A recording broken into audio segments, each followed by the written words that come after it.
बड़ी जोर शोर से बनत पंडाल बटे अजू के भोर से पूजा की तैयारी होता बड़ी जोर शोर से बनत पंडाल बटे अजू के भोर से बतिया न करब हनुमा जागवाली बतिया न करब हनुमा जागवाली लिख 500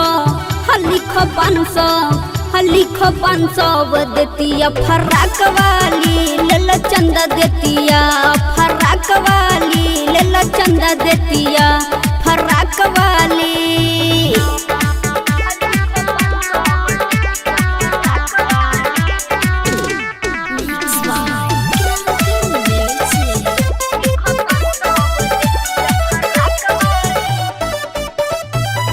पिछला साल भी दिल रहनी 251 इस साल बढ़ा के देहब लागी मन भावन अरे सुन लगी पिछला साल भी दिल रहनी 251 इस साल बढ़ा के देहब लागी मन भावन सेल्फी खिंचावल जाई साथ वाली सेल्फी खिंचावल जाई साथ वाली लिख 500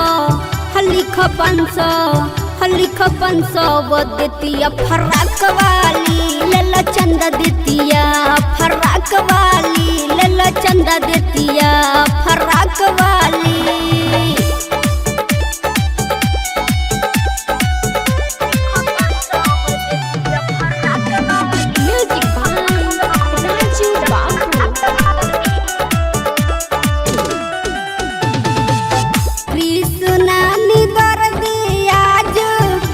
डीजे मंगा दो निशान सीली के गाना बजवा दो अरे सुन लो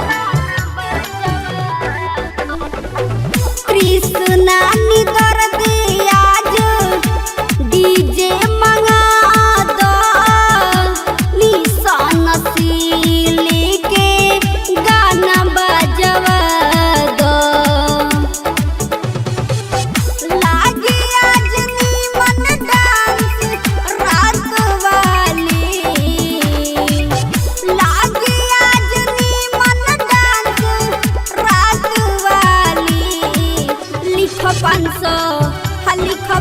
लिख 500 देतिया फराक वाली लेला चंदा देतिया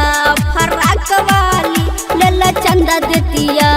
फराक वाली